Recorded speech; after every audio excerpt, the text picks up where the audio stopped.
I'll try and bring you the plane. It's in the air. It's flying. Going west to Doing east. what planes It's do. flying. Yeah. East to west. Exactly. No one can be mad at this. This is everyone gets a fair shot at things. I guess anyone really far south might have an issue, but beyond that, you should be good to go. I'm probably quite happy for teams like TSM, a nice, easy little, land. No problem. No issues.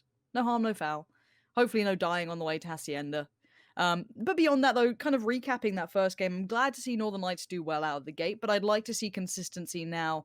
As, bear in mind, I think Martin did briefly touch on it. The amount of northern and northwestern shifts in that circle, they were kind of mad. It was constant. No single shift went south. It was all the way towards the northern side of things, kind of eclipsing over everyone else that was kind of banking maybe on that road finish. You saw a couple of teams certainly sitting towards it.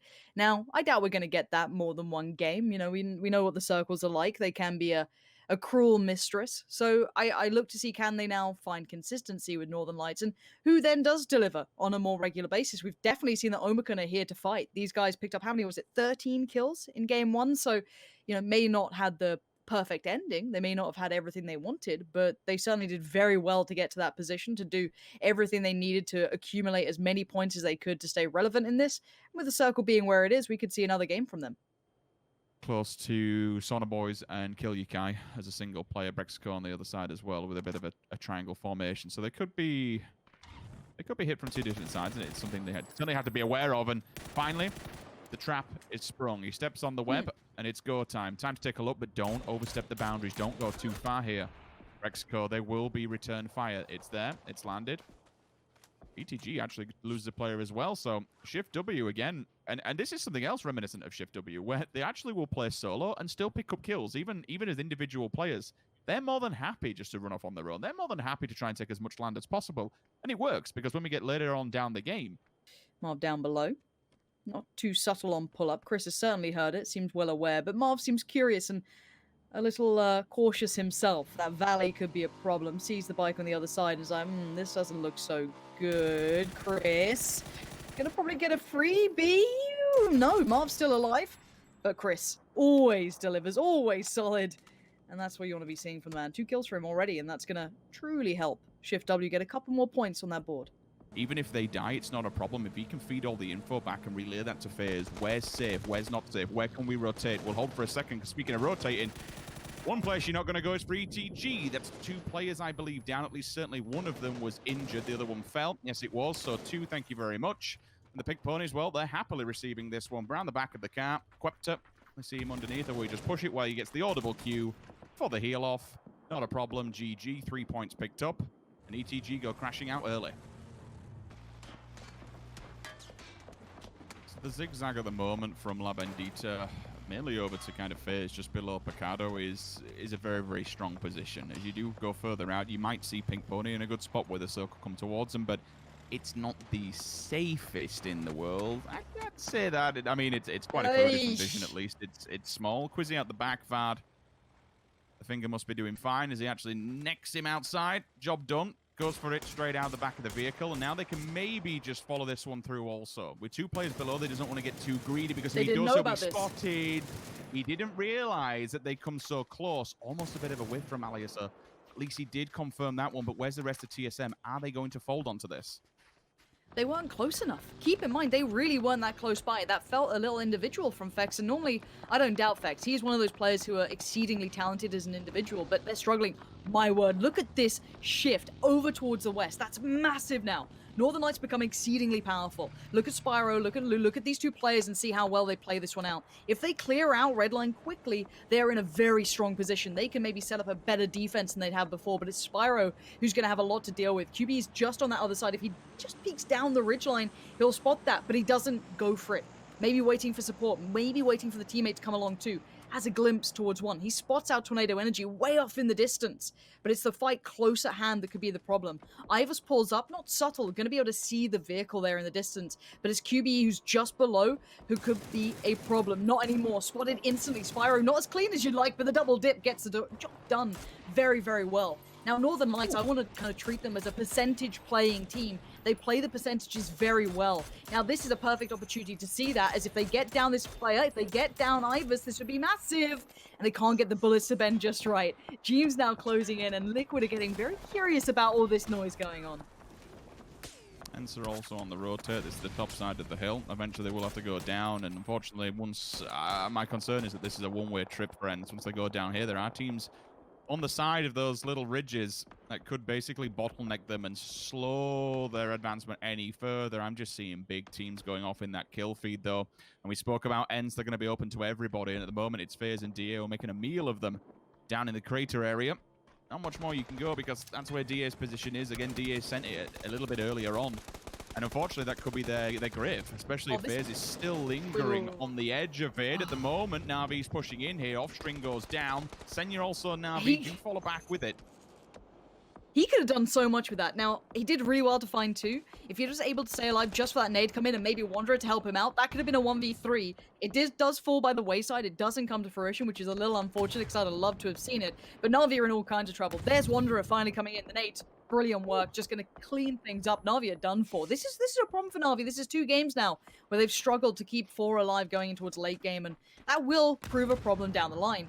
Speaking of, we've got Liquid and TSM right next to each other. Now, James is further afield. He's trying to keep tabs on everything else. This means the likes of Vard have been able to creep closer. He's got Iroh. He's got Miraku with him. Now, Fex did go down earlier, but they need this territory. They want this cleared out. They want their step in the circle. They'd have to get beyond this or around it, which I don't feel is going to happen. But with these shots being made, Liquid know, hey, someone's at the door. Now, that smoke wall will last for a while, but it's not impenetrable, and it won't hold back those flames. Already getting a touch of damage. You can see Vard and Iroh in all kinds of trouble. Iroh just makes it into cover, but he finds Clib, and Clib finds him first. Already Vard going down. That is going to be a white. TSM decimated. I mean, he was kind of lucky that he got him at half health, but that doesn't make any difference for the rest of them. Liquid capitalize on the destruction, and TSM go crashing out. The Sauna boys are pushing up onto the top of Omicron, but once they look in toward this compound, they need to realize there is another team to the left-hand side. This could be really dangerous, revealing your hand and showing what's on the table.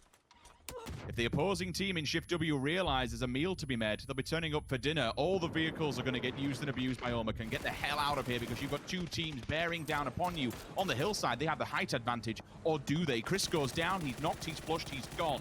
Rexco now forced to try and pick up the slack and maybe grab some points before everyone else steals away the kills from Omicron. Okay, he's been shooting at everything. He has to reload. Another team turns up as well, and he goes down. The Sauna boys are being battered 6 ways all over this map. There's 3 teams who've been looking at them, but now the cleanup crew could arrive, and it could be in the form of the bystanders. They're holding back for a moment because they probably don't have the full information. They also have a bit of an open area they need to run. It could be dangerous to do so.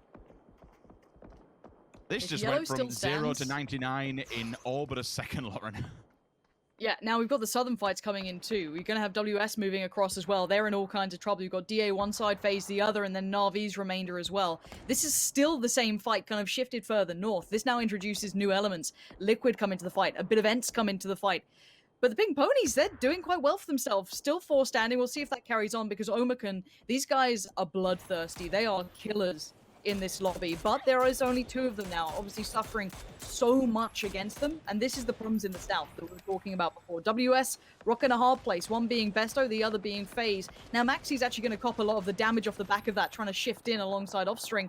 DA is going to catch attention. All those shots, that's DA kicking off. So now Maxi going to try and pull up. Whether or not he makes it to safety is yet to be seen. No is the quick answer to that, as the car only the one to really make it through. And now Besto, similar sort of problems.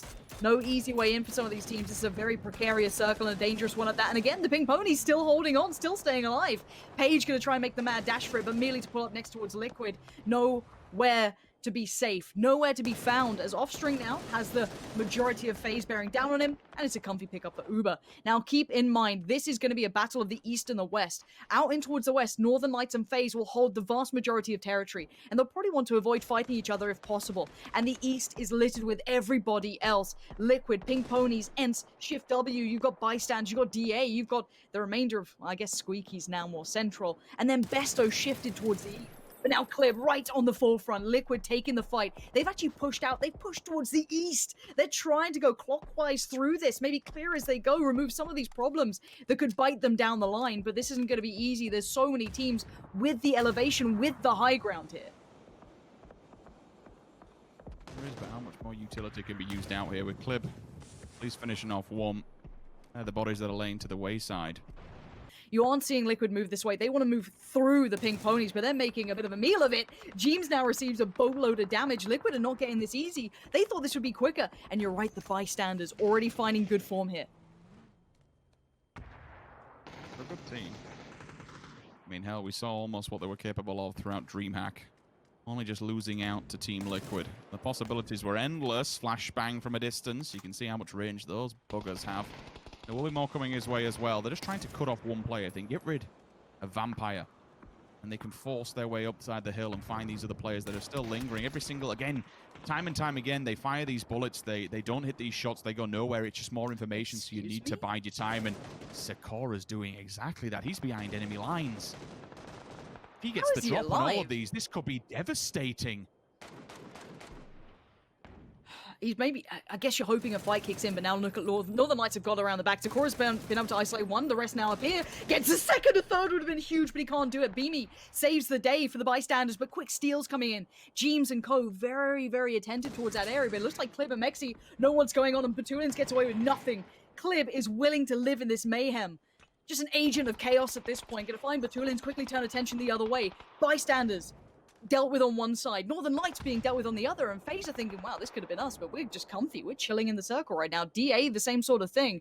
And Northern Lights may have made the wrong choice for once. It's rare that I say that, but I thought they'd have been able to deal with Liquid and maybe a more opportune time, but once that orb gets reloaded, there could have been more, but it's not. It's switched away from. Clib's getting more room to play with. This is not a good look for the Northern Lights. It's not. And every single time they back off, this gives Team Liquid more height advantage. Team Liquid's just slowly but surely working their way up, and the bystanders aren't pressing into this.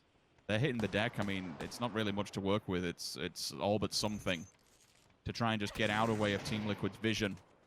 But after a 16th place position, they will want to answer back. They will want to turn the tides of that score board at the moment, and removing the Northern Lights, the previous map winners, will be a fantastic way to do so. Here comes Clib. Time to go up and over. They're damaged. They're not out, but they're certainly hurt, and they know this. They want to apply the pressure. The mollies will split the players. It will be a nuisance as well. Damage is done. They kept track of Spyro. There's one. He's behind them ever so slightly. Ibi needs to trade on this, which he does with perfection. But there's still more answers back. It's trade for trade, back and forth. Clib comes in. The cleanup crew, the last player. Can they find him? Can they send them out from this competition? Excuse me, at least this map. Perfectix is running away. He doesn't want nothing to do with this. Team Liquid, for now, win the fight. I've got to say, Northern Lights made an absolute meal of that one, and Liquid, against all the odds, that pressure was insurmountable, but it merely made diamonds out of them. Now look at FaZe though. They've had the time in the quiet. They didn't have all this pressure, and while this was happening, they've moved up. They moved up towards Ents. They've moved up towards that central area, but it's not going to be easy. This is an open area now. Big open terrain to play with. DA's done well, and they're going to find more. Fuzzface quickly turns, sees the likes of Clib, sees Mexi, sees all of them running down the hillside, and with the support of 80, they're mopping up Liquid. They can't do anything about this, and it looks like Ibi might, and maybe even Jeems might just go, we need to find a new way. This isn't going to work. We can't run down here. We're down to still 5 teams, 12 players, make it 4 and 11 now, as we did see Na'Vi, the last standing member, which was Besto, being found.